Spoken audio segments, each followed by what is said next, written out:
The moment Myrtle Garrison stepped off the stagecoach in Durango, Colorado, in the autumn of 1879, 3 different men told her the same thing in 3 different ways, and not one of them believed she would listen. The first was the stagecoach driver, a leathery old man named Holt who smelled of tobacco and saddle grease, and who had spent the better part of the journey from Santa Fe studying her in his mirror with a look that mixed pity and mild irritation. He hopped down from the box, helped her bags to the dusty earth, and then fixed her with a stare that said everything before his mouth opened. "You headed up toward the San Juans, miss." "I am," Myrtle said, straightening her hat. She was 24 years old, with dark chestnut hair pinned under a practical felt brim, bright hazel eyes that caught everything, and a chin that had always annoyed people who expected her to back down from things. She wore a traveling dress in deep green wool, trail-dusted but decent, and she carried herself the way women carry themselves when they have learned that posture is the first argument. Holt shook his head slowly. "Mountain going up toward Needle Creek and beyond. It ain't no place for a woman alone. Not in October. Snow comes hard and it comes fast up in those elevations, and there ain't no trails marked well enough to follow once the drifts start covering everything up. You got family up there." "I have a claim," she said. That was when Holt shook his head a second time, slower than the first, which she would later understand was his version of a eulogy delivered in advance. The second man was the storekeeper, a broad fellow named Pratt who stood behind a counter stacked with flour sacks and rope coils and iron pots hanging from ceiling hooks. When Myrtle asked him for a list of supplies she would need to get up into the high country, he leaned on his elbows and looked at her the way men look at a map they believe is printed backwards. "You traveling with someone?" he asked. "No. Husband, brother, anyone." "Myself," she said. Pratt exhaled through his nose. "Miss, I ain't trying to be rude, but those mountains above 8,000 feet, they have taken people who knew them well. Miners, trappers, men who spent years up there. There are rock slides and sudden weather and predators and passes that only someone who knows every stone by name can navigate safely after September. I am telling you this not to stop you from doing what you please, but because I would feel poorly selling you supplies and watching you ride into your own grave." Myrtle placed her list on the counter. "I appreciate your concern. I will take everything on this list, plus an extra blanket and whatever you have in the way of dried beef." The third man was the town sheriff, who happened to be walking past as she was loading her rented horse outside the store. He was a decent enough sort, a man in his 50s with a silver badge and the tired eyes of someone who had seen the mountain take more than it gave back. He stopped, looked at her loaded horse, looked at her, and said with genuine gentleness, "That mountain is too dangerous for a woman traveling alone, ma'am. I have seen what comes back down and what does not." Myrtle thanked him, put her boot in the stirrup and rode north. She had a reason to be stubborn about it. Her father, Thomas Garrison, had spent the last 4 years of his life working a small silver claim in the San Juan Mountains, a narrow strip of ground above a creek he had found through hard walking and harder luck. And when he died of pneumonia the previous spring, he had left the claim and everything on it to Myrtle, his only child. His letters had described a rough but livable cabin, a working shaft, and a vein of silver that was real enough to matter. He had also described the land the way a man describes something he loves, with a reverence that came through even in his cramped handwriting. And that reverence had stayed with Myrtle through all the months of settling his affairs and making her way west. She did not know, as she rode out of Durango on that clear, cold October afternoon, that the mountain would nearly prove every one of those men right. She had a rough map her father had drawn, detailed in its own way but drawn by a man who had spent so much time in the high country that he marked distances in hours and not miles, and who labeled certain landmarks with names that only made sense if you had already seen them. She followed the road north for the better part of the afternoon, watching the mountains grow from a painted backdrop into an enormous, immediate reality of stone and pine and shadow. The aspens had already turned, and many of them had shed, leaving pale trunks standing in the golden grass like the bones of something vast. She made camp at the base of the real climb, in a hollow near a stream, and ate cold biscuits she had bought in Durango, and listened to the wind move through the tops of the conifers with a low, continuous voice that seemed to be trying to tell her something in a language she had not yet learned. She slept lightly, one hand on the rifle her father had sent her 2 years earlier, a Winchester 1873 that she had practiced with enough to respect both it and her own limitations with it. The second day was harder. The trail narrowed and steepened, and the horse, a stocky gray gelding she had named Pepper in her head because naming things helped, picked his footing carefully on the rocky switchbacks. The aspens gave way entirely to spruce and fir, and the temperature dropped a full 10 degrees by mid-morning.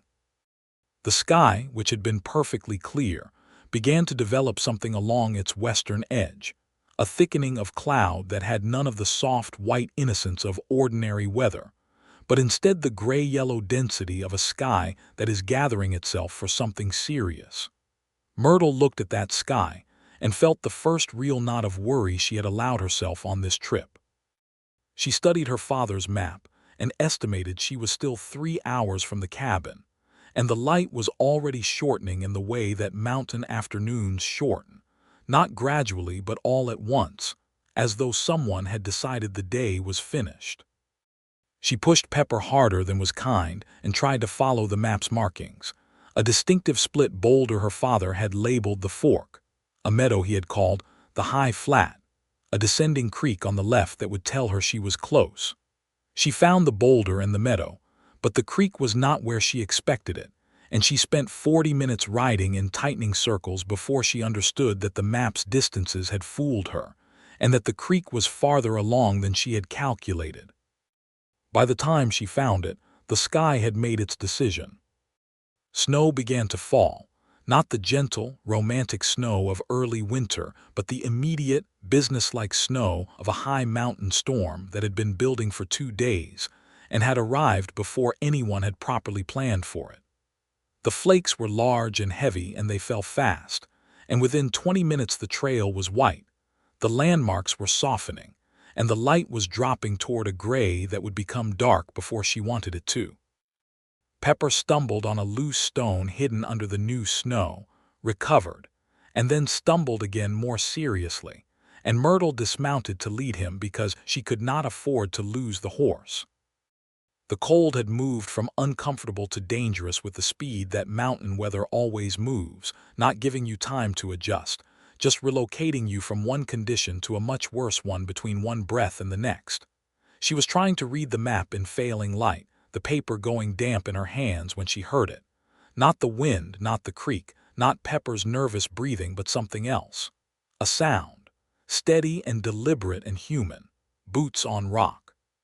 She had the rifle up before the figure emerged from the trees. He was the largest man she had ever seen in her life. He was at least 6 feet and 3 inches of solid, dense muscle, the kind of build that does not come from any single kind of work, but from years of all of it, chopping and hauling and climbing and carrying, the kind of body that a mountain makes out of a man when it has worked him long enough. He wore a heavy wool coat that had seen considerable use, dark canvas trousers tucked into high boots, and a brimmed hat crusted with snow. His hair was dark brown and longer than town men wore it, curling just past his collar, and he had a beard that was full but neat, the beard of a man who maintains himself but has no one to maintain himself for. His eyes, when they found her rifle, were the deep, settled gray of creek water over granite, and they registered the weapon without alarm, which told her something important about what kind of man he was. He stopped, raised both hands to show they were empty, and said in a voice that was low and even and carried easily through the wind, "I am not going to hurt you. I could see from the ridge you were turned around. My name is Calvin Graves. I have a cabin about a mile from here, and you need to get off this mountain before this storm closes everything down." Myrtle kept the rifle level. "How do I know you are who you say you are?" "You do not," he said. but you are standing in the middle of a blizzard with a horse that is favoring his right foreleg and a map that has been soaked through, and in about an hour you are not going to be able to see the tree in front of you. Those are facts. What I am telling you is also a fact." He paused. "The choice belongs to you." She studied him for 3 full seconds, which was all she had. The snow was coming harder. Pepper shifted and leaned against her in a way that was not good. "Lead the way," she said, and lowered the rifle. Calvin Graves turned back into the trees without any expression of relief or triumph, which she found unexpectedly reassuring. He simply moved, and she and Pepper followed, and he set a pace that was fast enough to matter but not so fast that she had to struggle, which was another thing she filed away about him. The cabin appeared out of the storm like something from a story, solid and low and real, chinked log walls and a stone chimney from which smoke rose and was immediately torn sideways by the wind. There was a small barn attached at the near end, and Calvin went there first, taking Pepper's reins from her without asking, but doing it in the manner of someone who considers the horse the first priority, and that fact self-evident. He examined the gelding's foreleg with quick, sure hands, spoke to the horse in a low murmur that she could not hear over the wind, and then settled the animal in a stall with hay and water and a blanket with the efficiency of someone who has done this 10,000 times. "He has a stone bruise," Calvin said. "He will be fine with rest." "Thank you," Myrtle said. He nodded and pushed open the cabin door. The inside was a surprise. She had expected the sparse, grim interior of a man's mountain dwelling, and in some ways it was that, but it was also something more. There was a fireplace of good stone, burning well, and the warmth that came off it was the most welcome thing she had ever felt in her life. There were 2 rooms, the main one with the fireplace and a rough table and 2 chairs and shelves of books, more books than she expected, and a smaller room beyond with a curtained doorway. The shelves were orderly. The table was clean. There were dried herbs hanging from the ceiling beams, and a collection of animal pelts stacked carefully in the corner, and a rifle rack above the door with 2 guns on it, well maintained. It was the home of a man who was precise about his living arrangements and had reached a private peace with solitude. Calvin hung his coat and hat on hooks by the door, and she saw the full breadth of him without the coat, the wide shoulders and the arms that pressed the fabric of his flannel shirt, the chest and back of a man built like a working landscape, and she felt something stir in her that she filed away under completely inappropriate given the circumstances and moved on. "Sit," he said, gesturing to the chair nearest the fire. "You are cold and wet and you need to be warm before anything else. I will heat coffee." "I need to tell you," she began. "Tell me after coffee," he said, and that was not rudeness, she realized. That was mountain pragmatism, which puts physical survival ahead of conversation because conversation does not prevent frostbite. She sat. She unlaced her wet boots and set them near the fire. She peeled off her outer gloves and held her hands toward the heat and felt the painful, bright sting of blood returning to her fingers. The fire crackled and the storm threw itself against the walls and the roof, and the cabin held, solid and unapologetic. Calvin set a pot on the iron hook over the fire and moved around the small space without any of the self-consciousness a man might have shown with an unexpected woman in his home. He moved like the cabin was an extension of himself, every object where he knew it to be, every step purposeful. "You were headed to Thomas Garrison's claim," he said. It was not a question. She looked up sharply. "You knew my father?" Calvin turned from the fire. For the first time something shifted in his expression, something she could not fully read but that contained, she thought, a recognition of loss. "I did. He was a good man. He talked about you." He paused. "I was sorry to hear about his passing." The grief came unexpectedly, the way it still sometimes did, not a wave but a sudden specific weight, like a stone dropped into her chest. She breathed through it. "How well did you know him?" "Well enough. He would come by in the summers to trade conversation and sometimes food. He was not a man who liked to be entirely alone." Calvin poured the coffee into a tin mug and brought it to her. "He told me you were stubborn enough to try this. He told you about me." He told me he had a daughter who could out-argue a judge and outwalk a mule, and who he was going to leave the claim to, and that she would probably show up one day, and that I should look out for her if she did. He said this simply, without sentiment, as though it were a delivery of information and nothing more, but the fact that her father had specifically asked this man to watch for her sat in her chest alongside the grief and did something complicated to both of them. "He asked you to look out for me," she said. "He did. Without telling me. He was your father," Calvin said, which was a complete explanation in itself. She drank the coffee, which was strong and black and exactly right, and when she had finished half of it she told him who she was, though he already knew most of it, and what she intended to do, which was to see the claim, assess it, and decide whether to work it or sell it. She had enough money from selling her father's few possessions and from her work as a seamstress in Santa Fe to last her through the winter if she was careful, and she was always careful. Calvin listened without interrupting, which was a quality she noted because men rarely listened without interrupting. "The claim is real," he said when she finished. "Your father worked it well. The vein is still active. But you cannot get to that cabin tonight or tomorrow or possibly for 3 or 4 days if this storm is what I think it is."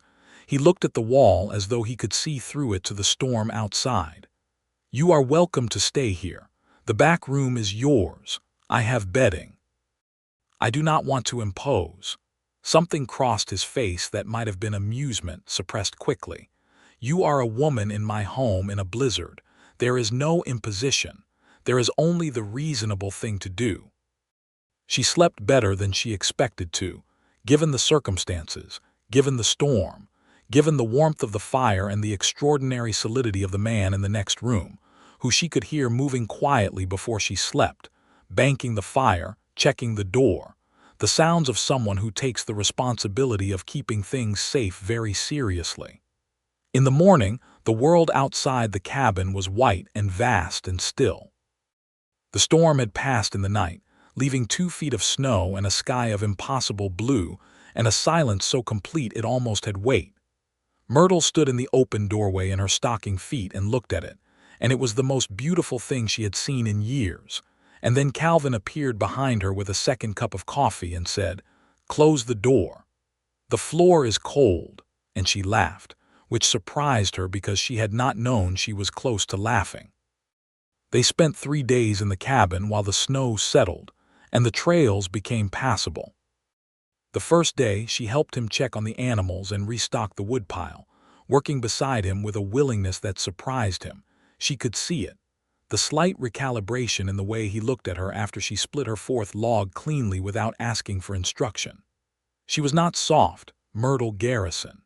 She had grown up partly wild herself, with a father who thought usefulness was the greatest virtue, and who had taught her to shoot and to cook and to mend a fence before she was 12. "You have done this before," Calvin said, watching her swing the axe. "My father believed in self-sufficiency," she said. "He did not think it was limited to one gender." Calvin picked up a log of his own. "Neither do I," that was the thing about him. She began to understand over those 3 days. He was not a man who performed his opinions. He simply held them, quietly and completely, and acted on them without announcement. He did not treat her like a burden or a guest to be managed. He treated her like a capable person who was temporarily in a difficult situation, and the respect in that was something she had not received consistently enough in her life to take it for granted. The second day, the temperature dropped again and they spent much of it inside. He showed her, when she asked, the books on his shelves. They were an unexpected collection, natural history and geology, and a worn copy of Walden and several volumes of poetry, and 2 medical texts with pages that had been read so many times the spines were cracked through. She took down the geology text, and he watched her read the section on silver ore formations with what she was beginning to recognize as his version of surprise, a slight softening around the eyes. "You know what you are looking for," he said. "I educated myself before I came," she said. "I read every text on silver mining I could find in Santa Fe.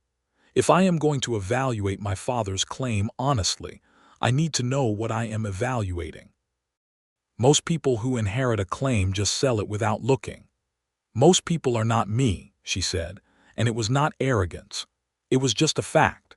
He smiled then, a full smile for the first time, and it changed his face in a way that was difficult to look at directly. The way sudden sunlight on water is difficult to look at directly. And she focused on the geology text for a good 10 minutes after that with more concentration than the text strictly required.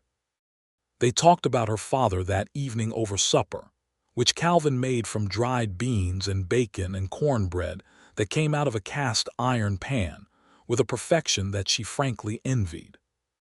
Thomas Garrison, Calvin said, had been a man of infinite patience and quiet intelligence who had spent hours on the long summer evenings sitting on the rock ledge above the creek, not working but just watching, which Calvin had recognized as the particular kind of rest that men who love a place allow themselves. He talked about you every time, Calvin said, cutting the cornbread. Your name came up like punctuation. He would be telling me about the assay results, and then he would say, Myrtle would find this interesting. She always had a head for numbers. Or he would be watching the sunset and say, Myrtle would paint this if she could see it. He paused. He was proud of you in a way that was physical, like it lived in his chest. Myrtle was quiet for a moment. Outside, the snow creaked and settled. The fire spoke. I should have come sooner, she said, while he was alive. He knew why you could not, Calvin said, and there was no judgment in it. He said you were making your own way. He said that was exactly what he raised you to do. She looked at her hands around the coffee cup. He sent me the Winchester 2 years ago. Wrote in the letter that I was going to need it eventually, though he did not say for what. I practiced with it for 6 months and felt foolish. Now I understand. Calvin nodded slowly. He was a forward-thinking man. He was, she said, and this time the grief was softer, less of a stone and more of a tide, moving through her and then receding. On the 3rd day, he took her up the trail toward her father's claim. He had a horse of his own, a large dark bay that suited him perfectly, and he led the way through the snow-packed trail with the ease of someone who has memorized the ground beneath the snow, every rock and root and turn. He pointed things out as they rode, not explaining them down to her but sharing them, the way one person who knows a place shares it with another person who is genuinely interested. He showed her where the elk had bedded down, the pressed-down circles in the snow. He showed her the cliff face where her father had first identified the ore vein, years before he had found the access point. He showed her the way the creek turned and the particular color of the water, the pale blue that came from mineral content in the rock. Your father called this his cathedral, Calvin said, pulling his horse to a stop where the valley opened wide and the peaks rose on 3 sides, white and enormous and indifferent to everything human, except in the way that very beautiful things are indifferent to being looked at. Myrtle pulled Pepper up beside him and looked at it. She understood immediately. It was the kind of landscape that renders argument about it pointless, because no argument reaches the thing itself. The mountains rose in their mineral indifference and their cold white beauty and their absolute refusal to be less than what they were, and beneath them the valley curved and the creek ran dark through the white and the trees stood in their green severity, and it was, without question, a cathedral. I understand him better now, she said quietly. Why he came here, why he stayed. Calvin watched her face as she said it, and she did not notice that in the way you do not notice being looked at when you are looking at something that has taken your entire attention. But he noticed his own looking, and it was not the kind of looking a man does out of ordinary interest. It was the kind that sits somewhere different, somewhere deeper and quieter and more significant. They reached the cabin an hour later. It was smaller than she had pictured and more real than any picture would have made it. A single-room structure with a sleeping loft, a stone fireplace, a workbench along one wall, and outside, the entrance to the shaft her father had worked, supported with good timber and covered now with a plank door against the weather. The cabin smelled of pine and cold stone and old smoke, and faintly of her father, a smell she recognized from his coats and papers, a particular combination of wood smoke and paper, and something mineral that was just him. She stood in the middle of the single room for a long moment without speaking. Calvin stayed in the doorway, giving her the space of it. "I am going to stay," she said finally. He was quiet for a moment. "The winter is coming hard this year. That is not a suggestion to leave, it is information." "I know," she said. "I can prepare. You can tell me what I need." He looked at her steadily. "It will take work. I know how to work. The isolation is different from anything you have experienced," he said. "Weeks without seeing another soul, dark by 4 in the afternoon come December. Cold that gets into the cabin no matter what you do." "Are you trying to talk me out of it?" she asked. "No," he said. "I am making sure you know what you are saying yes to." She met his gaze directly. "I know what I am saying yes to." He nodded once, and that was that. They spent the rest of the day working on the cabin together, checking the chinking between the logs for places the cold was getting through, repairing a section of the roof where snow weight had shifted something loose, going through the stores her father had left and assessing what she would need. Calvin moved through the work with the same quiet competence he brought to everything, and Myrtle matched him as best she could, asking clear questions when she did not know something, and applying the answers without having to be shown twice. By the time the light went, the cabin was tighter and warmer, and her list of needed supplies was specific and manageable, and Calvin built a fire in her father's fireplace, and she made supper from the things she had brought up from Durango, beans and rice, and the dried beef from Pratt's store, and they ate together at the small table in the light of the fire and an oil lamp that cast everything in amber. It was domestic in a way that neither of them commented on. He rode back to his own cabin before full dark, telling her the trail between their two places was direct enough and only 40 minutes on horseback, and that she should come to him if she needed anything.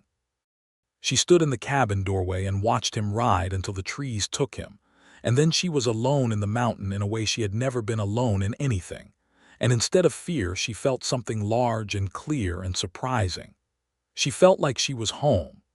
Over the following weeks, a pattern established itself the way patterns do in the absence of social complication, which is to say naturally and without being decided. Calvin came by every 2 or 3 days, sometimes with something practical, a cut of venison, a better oil lamp, a bag of extra flour, sometimes with nothing but himself and a willingness to help with whatever needed doing. Myrtle visited his cabin on the alternate days when she needed company, which she permitted herself to need without shame, because she had always understood that needing company was not weakness but sense. She opened the mine shaft in the 2nd week. She had studied the geology text thoroughly enough to recognize what she was looking at, and what she was looking at was exactly what her father had described: a vein of silver ore running through white quartz in the rock face, real and workable, perhaps 6 inches wide, and running at a depth and angle that, according to everything she had read, suggested it extended much further into the rock. She brought a sample down to Calvin on a Tuesday morning and put it on his table without preamble. He picked it up and turned it in the light from the window and then looked at her.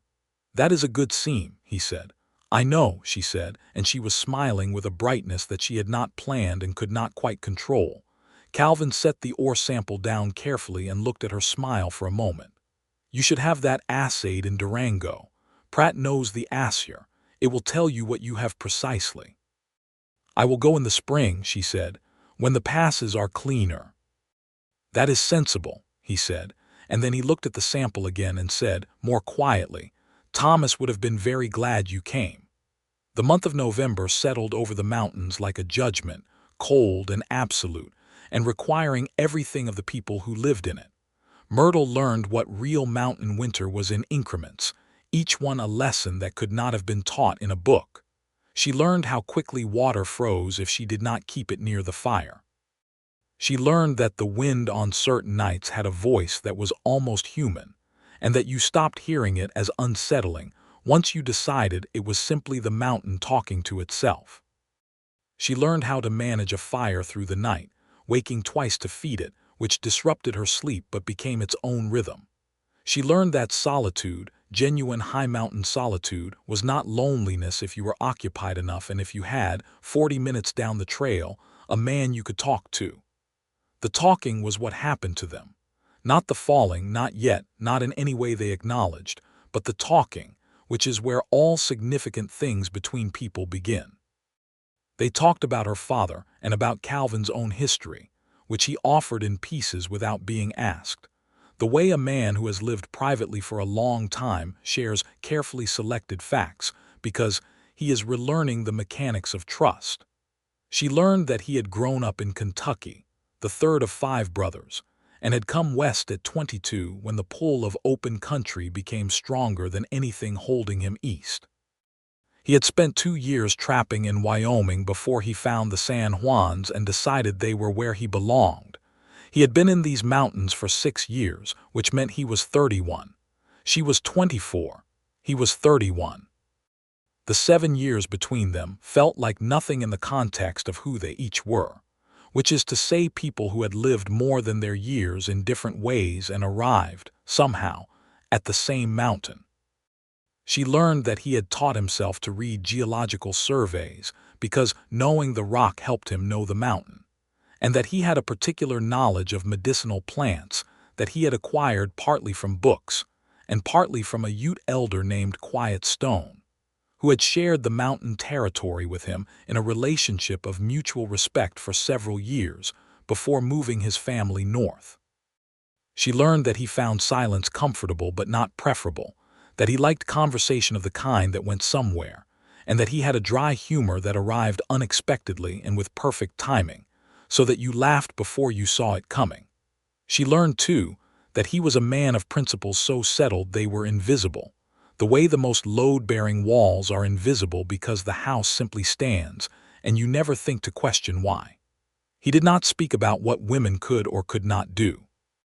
He simply assessed what a person was capable of and responded to that, and what Myrtle Garrison was capable of was extensive enough that he had stopped assessing it and started simply expecting it, which was the highest form of respect she knew. On the 23rd of November, a Tuesday, she fell through the creek ice. She had been crossing at the shallow ford to reach a stand of timber she wanted to assess for firewood, and the ice, which she had judged thick enough, was not thick enough at the center. She went in to her knees, which in water that cold was a genuine emergency, and she got herself out with the help of the bank and a spruce root, and the comprehensive vocabulary she had developed from spending 2 months alone on a mountain, and she was moving fast back toward the cabin before her legs had fully processed what had happened. She had the fire stoked and was changing into dry clothes when she heard a knock at the door, which was Calvin, who had come by because he had seen her horse tied outside, which meant she was on foot somewhere, and he had been coming to check the ford because the weather had been exactly cold enough to make it deceptive. She opened the door in dry wool trousers and her father's old shirt, hair loose and wet at the ends from where it had touched the water, and Calvin looked at her and then at her boot tracks in the snow, which told the whole story, and something moved across his face that was different from his ordinary expression, something with more dimension to it. "Sit by the fire," he said, coming in. "All the way in." "I am fine," she said. "You are fine because you acted quickly," he said, and he was not arguing, he was explaining. "But your core temperature is down and you need heat and something warm to drink. Sit." She sat because the cold had gotten into her bones in a way that went past argument, and Calvin built the fire higher and put water on to heat and crouched in front of the fireplace for a moment studying the flames, and she could see, in the set of his shoulders, in the slight tension across his back, that he had been frightened. Not the ordinary concern of a neighbor, the specific, personal fear of a man who has admitted to himself that a particular person matters. He did not say any of this. He handed her the hot water with a measure of brandy from a flask he kept in his coat, which she drank without ceremony. "You need to check the ford every morning before you cross," he said. "I know that now," she said. "I should have told you sooner." Calvin, she said, and his name in her mouth, the first time she had used it directly like that, landed between them like a stone into still water. I am not a child who needs to be protected from every consequence. I am a woman who is learning a new environment. There is a difference. He looked at her then, really looked at her, with the gray eyes that had stopped being simply steady and had started being something else, something more interested and more open, and he said, I know there is. I was not worried about you because I think you are incompetent. I was worried about you because he stopped. The fire crackled. Outside, the wind moved through the fir trees with its particular voice. Because you what? She asked very quietly. He held her gaze for a moment that was longer than ordinary. Because the idea of something happening to you is not acceptable to me, he said, and it was honest in the way that people are honest when they have decided that careful management of their feelings is more expensive than the truth. She looked back at him. The brandy had warmed her all the way to her center. The fire was enormous and close. The feeling is mutual, she said, and meant it in every direction at once. He stayed for 2 hours that afternoon, longer than he usually stayed, and they played cards at the small table and she won 3 hands out of 5, which pleased her, and he accepted losing with a grace that she found characteristic. And by the time he left, the dynamic between them had shifted in a way that both of them could feel but that neither of them was quite ready to name. December arrived, and with it a cold that was serious in a way November had only suggested. The temperature dropped to places that the thermometer her father had left on the outer wall indicated in numbers that she had known abstractly and now understood physically, 20 below on the worst nights, which was cold enough that even with the fire burning high the cabin held only a middling warmth in the corners. She banked the fire every 2 hours through the night and wore 2 pairs of wool socks and went through firewood at a rate that required her to split every other day, a rhythm she maintained grimly and with some pride. Calvin came more frequently in December, and she stopped pretending that his visits were purely practical. He came because he wanted to see her. She knew this, and she knew that she looked forward to his arrivals in a way that had nothing to do with the venison or the extra flour or the company in the abstract, and everything to do with the specific texture of his company, the way conversation with him moved and what it left behind. On the 10th of December, she kissed him. This is not precisely accurate. What happened was that they had been sitting by the fire after supper, close together on the bench because the cold at the edges of the room was real, and he had been telling her something about the way the elk moved in the high country in winter, following the thermal layers in the valleys, and she had been watching his face as he talked, the way his expression moved when he was talking about something he understood and cared about, and he had stopped mid-sentence and looked at her. And whatever he had seen in her face had made him stop talking entirely. The silence between them was of a completely different quality from ordinary silence. Myrtle, he said, and her name in his mouth was something she felt in her sternum. She reached up and put her hand against the side of his face, against the jaw that was solid and warm under her palm, and she leaned forward and kissed him, and he kissed her back with a gentleness and a thoroughness that she had not expected from a man of his size and his general economy of movement, but which made complete sense when she thought about it, because he had always been precisely as careful with things as they deserved, and she understood now that she had reached a particular place on that scale. They were both quiet for a moment after, sitting close, and then Calvin said with complete seriousness, "I should tell you that my intentions are honorable." She laughed out loud, a real laugh that filled the small cabin. "I know that," she said. "I have known that for weeks." "I want to be certain you know it," he said, and he was not embarrassed, just earnest in the way he was earnest about everything, which was completely. "Calvin Graves," she said, "you are the most serious man I have ever met." "Yes," he said. "I find it deeply appealing," she said. "That is a relief," he said, and the dry humor arrived on schedule, and she laughed again, and he pulled her close against his side with one arm that was warm and solid and sure. And they sat like that while the fire burned and the December wind worked at the walls. And outside, The mountain was enormous and cold and entirely indifferent to how happy two people could be inside a small cabin in the middle of it.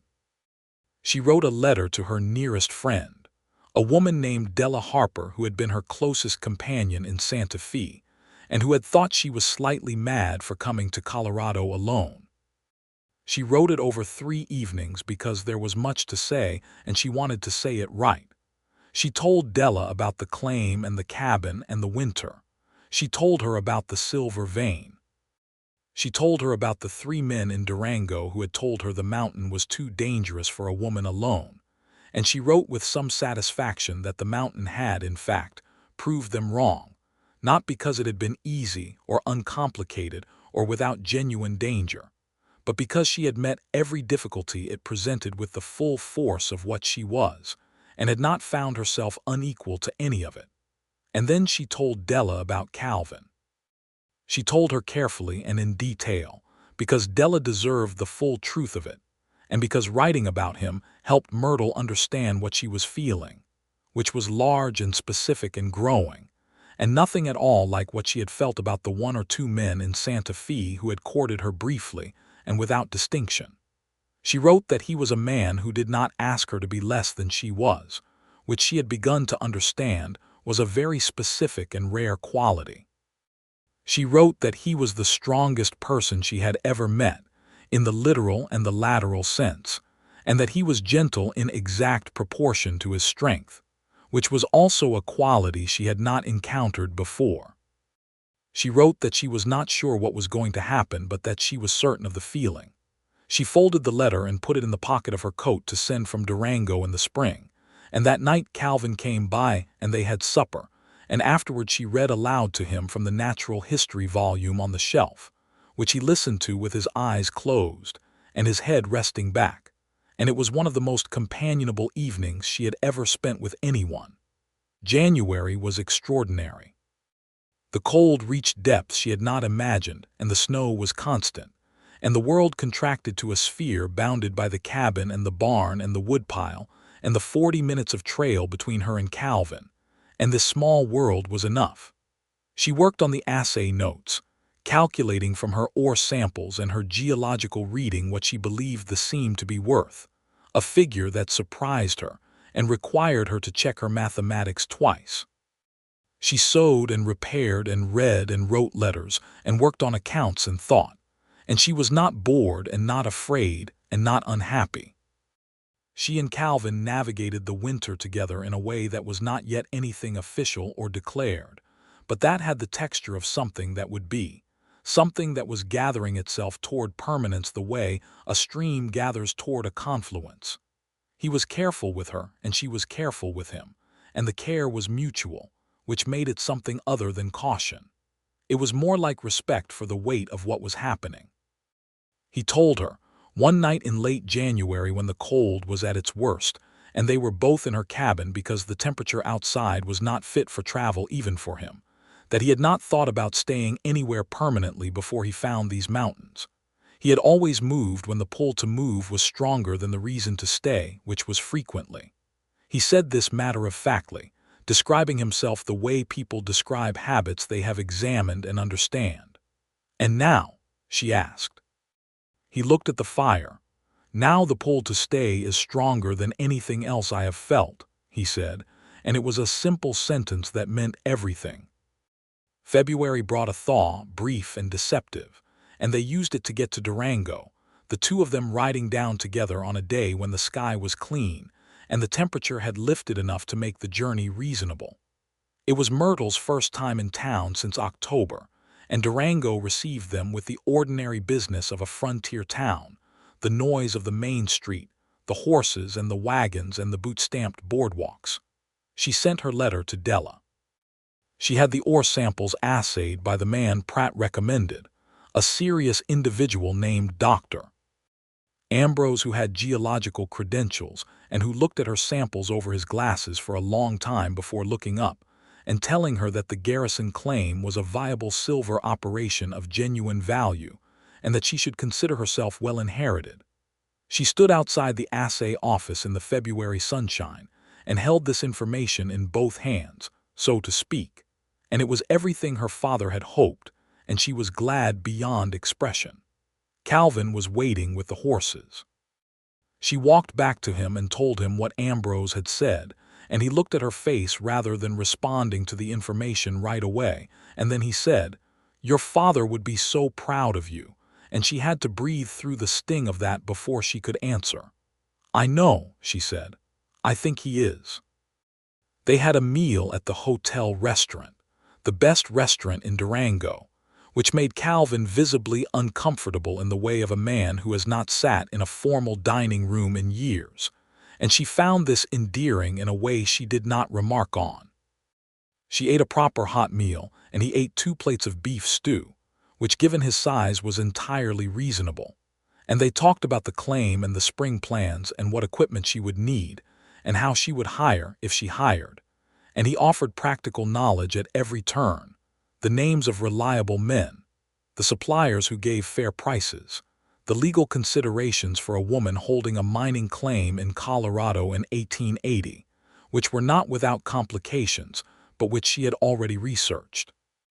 On the way out of the restaurant, they encountered the sheriff, the same one who had warned her in October. He looked at her with recognition and then with an expression that was something between surprise and rueful admiration. "Miss Garrison," he said, "you made it." "I did," she said. He looked at Calvin with the recognition of men who know the same geography. "Graves, you keeping an eye on things up there?"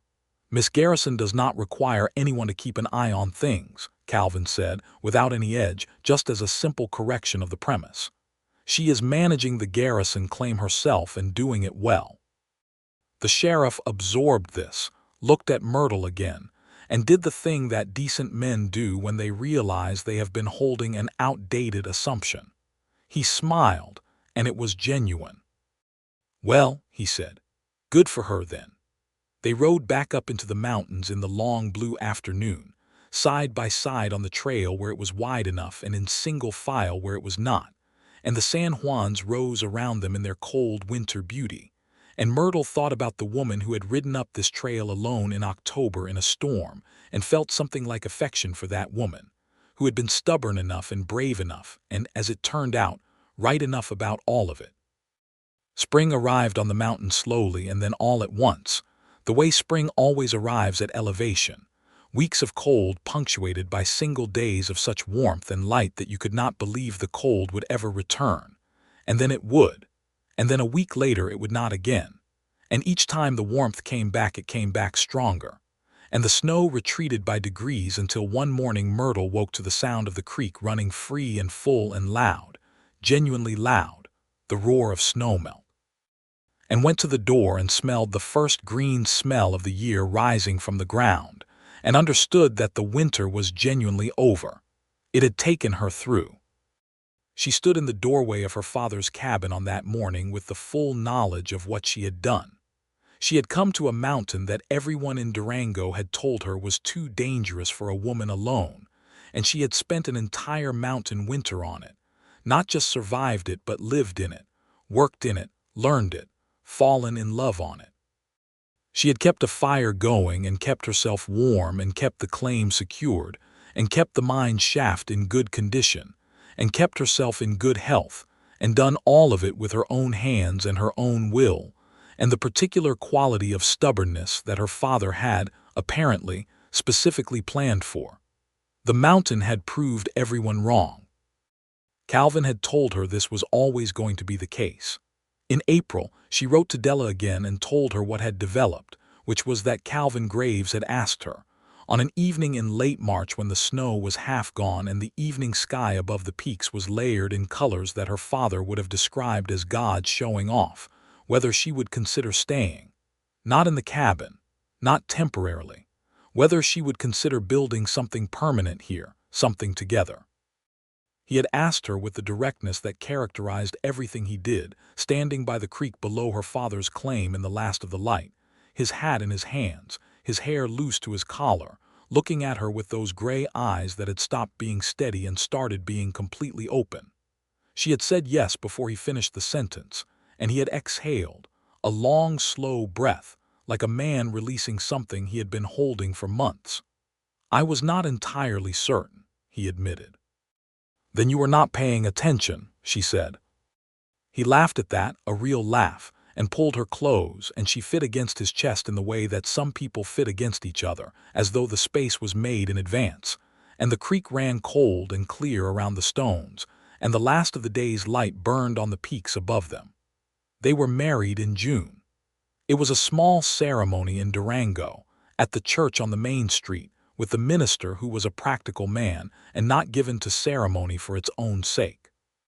Della Harper had come up from Santa Fe for it, a journey she had made with considerable complaining and considerable love, and she stood in the front pew and cried steadily throughout, which she said afterward was entirely the scenery and nothing to do with sentiment, and which no one believed. Myrtle wore a dress she had made herself over the winter, dark blue wool with white at the collar, practical and handsome, and she wore her hair up with the pins her mother had left her, the only jewelry she consistently wore. Calvin wore a suit he had bought in Durango the previous afternoon, a dark charcoal that fit his enormous shoulders with the imperfect precision of something purchased rather than made, and which he wore with the slight discomfort of a man in unfamiliar territory, and she thought he was the most handsome thing she had ever seen. He held her hands in his during the vows and looked at her the entire time, not at the minister, just at her with those open gray eyes, and she looked back at him with equal steadiness. And when the minister asked if she took this man, she said, "Absolutely," which made Della laugh out loud through her tears. Pratt from the general store shook Calvin's hand afterward and told him he was a lucky man, and Calvin said, "The luckiest," without a trace of irony, which was the truest thing said in Durango that entire year. The sheriff caught Myrtle on the boardwalk outside the church and tipped his hat to her. "Congratulations, Mrs. Graves," he said. "I owe you an apology from last October. You were concerned for my welfare," she said. "I can find it in my heart to forgive concern." "Still," he said, "you proved what needed to be proved." She smiled at him. "The mountain proved it," she said. "I just showed up."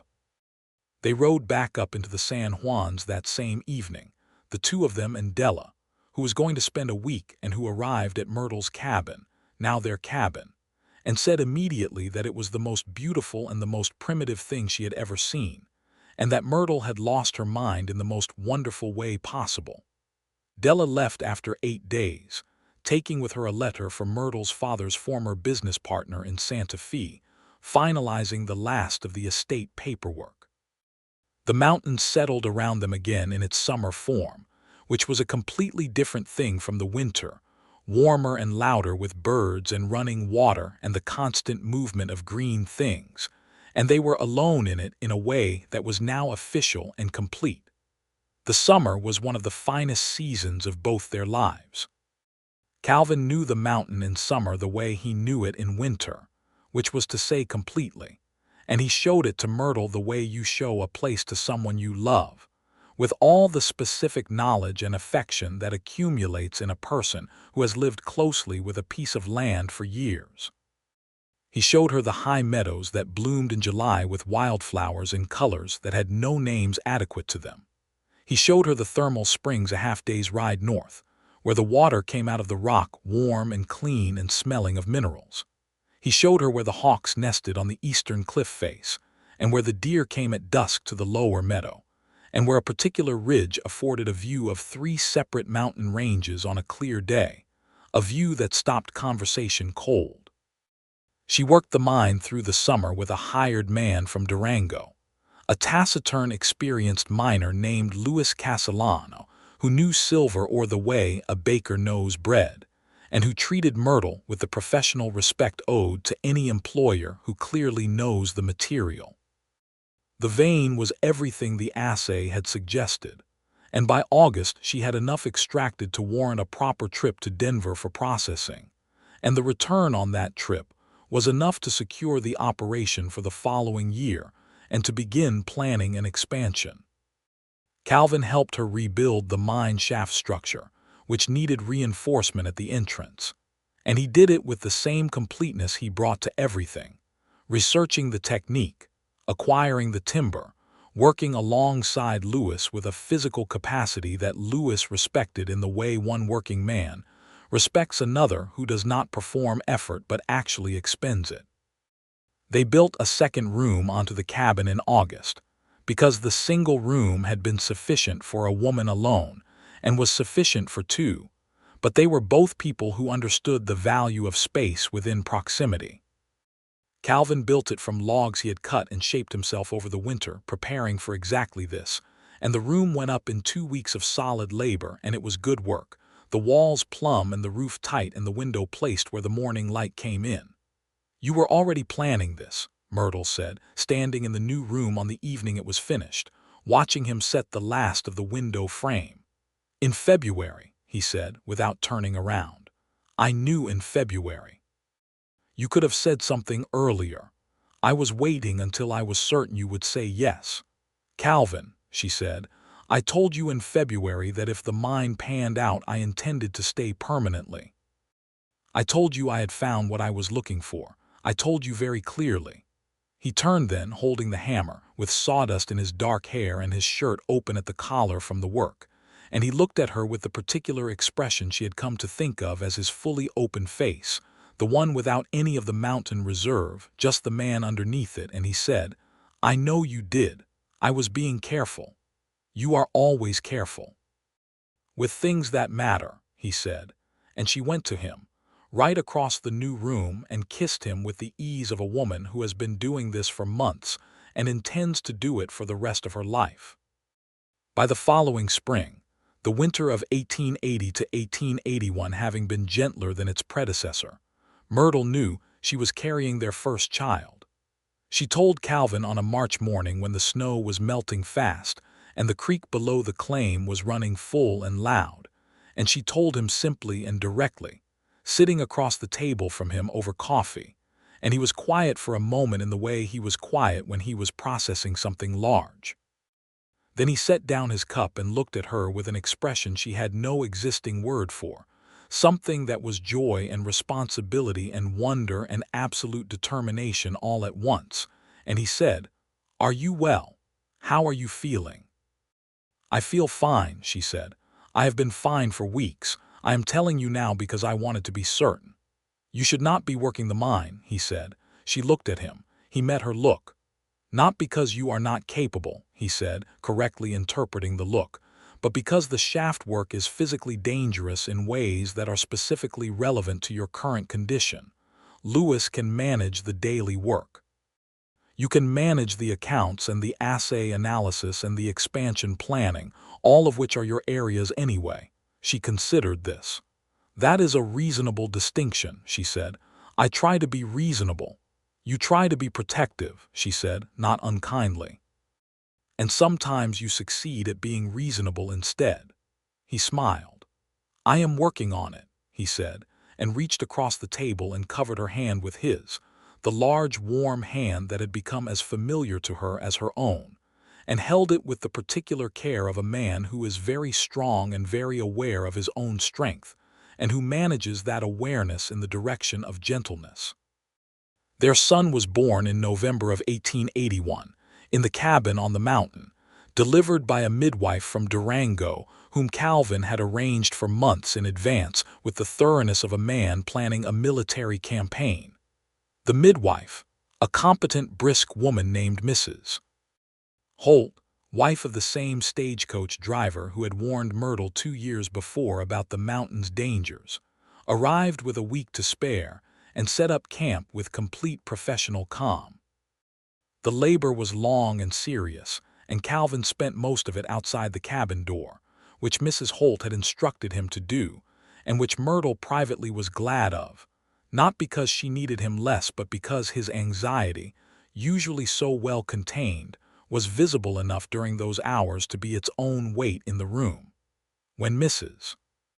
Holt appeared at the door and told him he could come in, he moved with a speed that was inconsistent with his usual deliberateness and came to Myrtle's side and looked at his son, small and red-faced and furious about existing, wrapped in the blue blanket Myrtle had sewn over the previous months, and he looked at Myrtle, who was exhausted in a way that went all the way through her, and he said, with a roughness in his voice she had not heard before. "You are the bravest person I know." "He is the one who did all the work," she said, meaning the baby, and Calvin laughed through whatever was happening in his face, that roughness and the brightness of it, and held her hand with both of his and kept holding it. They named him Thomas for her father, Thomas Calvin Graves. Mrs. Holt stayed for 3 days to ensure all was well, then descended the mountain with practical cheerfulness, and left them to figure out the rest of it themselves, which was, Myrtle thought, exactly appropriate. Thomas was the kind of baby who had strong opinions from the first hour, and a tendency to make them known at volume, which Calvin found amusing, and which Myrtle found both exhausting and deeply familiar. She recognized her own temperament in the infant's unwillingness to be managed, and told Calvin so, and he said with perfect seriousness that he had expected nothing less, and had been mentally preparing since the spring. The years that followed were full and specific and built out of the substance of real life, which is to say they contained difficulty and joy and work and rest, and argument and reconciliation, and the particular pleasure of two people who have found their right place with each other and know it. The mind continued to produce. Myrtle proved herself over the following years to be not just a competent mine operator but a sharp-minded businesswoman, expanding the operation carefully in the mid-1880s when silver production in Colorado was at its peak, maintaining a relationship with the Denver Assay Office, and managing the accounts with a precision that impressed the men she did business with, who had not uniformly expected to be impressed. She learned to deal with the ones who were obstructive because of her gender with a combination of documented competence and the quiet backing of a husband who was 6 feet 3 inches of visible capability, and who attended, when useful, the meetings where someone might otherwise have been tempted to be dismissive. Calvin did not fight her battles. He stood beside her while she fought them herself, which was the right arrangement between them and the one they had arrived at naturally. He expanded his own operations, developing a trapping and guiding business that served the growing number of wealthy men from the East who came to the Colorado mountains in the summers and required someone to show them the territory without them dying in it. He was an exceptionally good guide, knowledgeable and patient and capable of calibrating the experience to the person in front of him, and his reputation spread through word of mouth in the way that genuine competence always spreads, slowly and completely, and without the need for advertisement. Myrtle assisted with the bookkeeping for the guide business, which was, she told him, the only thing she could offer because she had no interest in pretending to be lost in the mountains so that Eastern businessmen could feel heroic. Calvin laughed. "You would not pretend well," he agreed. "I would not pretend at all," she said. They had a second child in 1884, a daughter they named Rose Alice Graves, and the house had expanded by then into a genuine home, with 3 rooms and a covered porch and glass in the windows, real glass that Calvin had packed up from Durango with the focused determination of a man who believes his wife should have glass windows. Rose was entirely different from Thomas in temperament, quiet and observant from the very beginning, with her father's gray eyes and her mother's particular way of watching a room before deciding how to enter it. Thomas, at 3, regarded his sister with the territorial suspicion of a firstborn, and then, within a week, the complete capitulation of a child who has been outmaneuvered by someone smaller. Rose simply looked at him and he was done. Calvin watched this development and told Myrtle that he understood the feeling. The town of Durango grew, and the mountains above it were worked harder each year as the silver boom built toward its eventual and inevitable end. But the Garrison claim, which they had filed properly in Myrtle's name in 1880 and maintained with consistent documentation, was positioned well enough that they navigated the subsequent market fluctuations with more stability than many operations. Myrtle had read the market carefully and diversified, investing some of the mine returns into property in Durango that appreciated steadily, and the combination of the mine and the guide business and the property provided a security that was genuine, and that they had built entirely themselves. The sheriff who had warned Myrtle on that October afternoon retired in 1885, and at his retirement gathering, to which the whole town was invited, and a great many people came, he made a short speech that mentioned several things he was proud of from his years in Durango, and several things he had learned.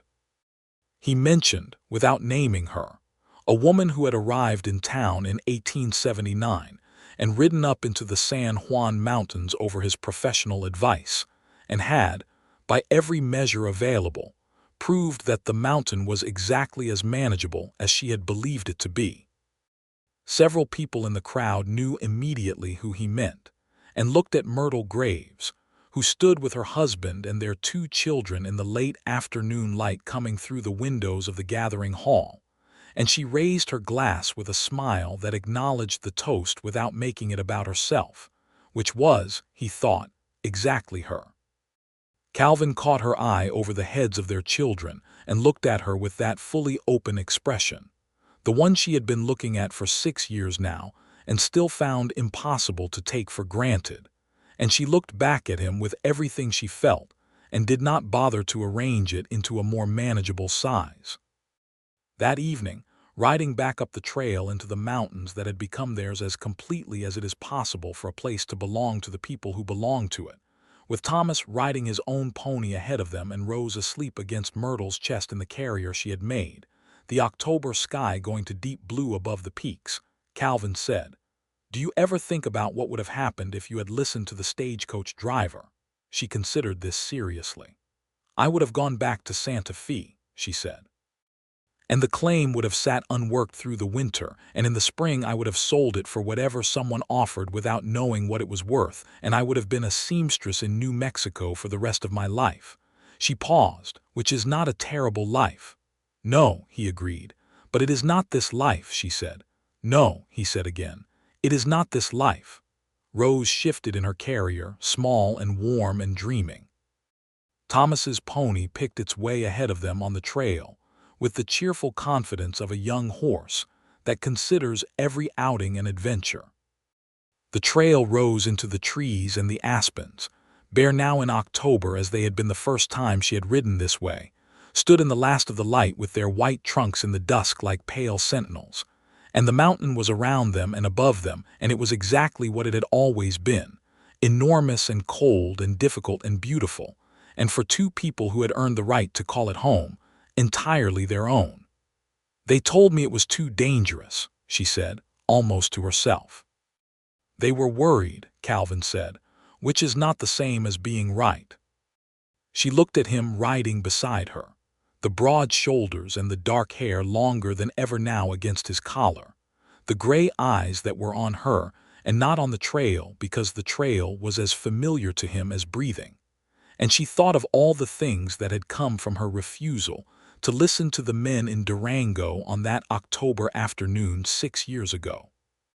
The mine and the work and the winter and the long conversations by the fire and the slow, necessary fall into love and the ceremony in the little church and the children and the years of real living, all of it, every single piece of it, traceable back to that one act of stubborn forward motion that everyone around her had called a mistake. "The mountain was not too dangerous for me," she said. "No," Calvin said. "It was exactly the right size." She laughed at that, the kind of laugh that comes from very deep down, from the place where joy and gratitude and the particular fullness of a life genuinely lived all converge. And Pepper, her old reliable gray, flicked an ear back at the sound of it the way horses do when the person on their back is suddenly happy.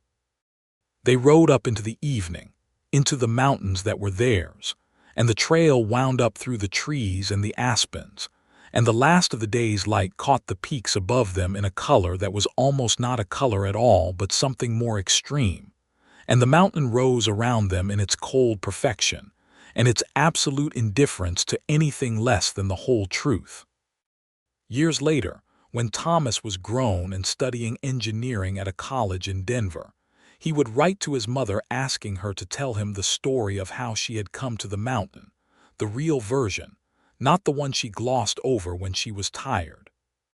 And Myrtle Garrison Graves, 40 years old and still sharp-eyed and still unambiguous, sat down at the desk in the room she used for accounts and wrote him 8 pages, beginning with the stagecoach driver who had told her to turn back, and the storekeeper who had looked at her list like a backwards map, and the sheriff with the tired silver badge, and ending with the October evening when she had ridden north out of Durango on a rented horse named Pepper.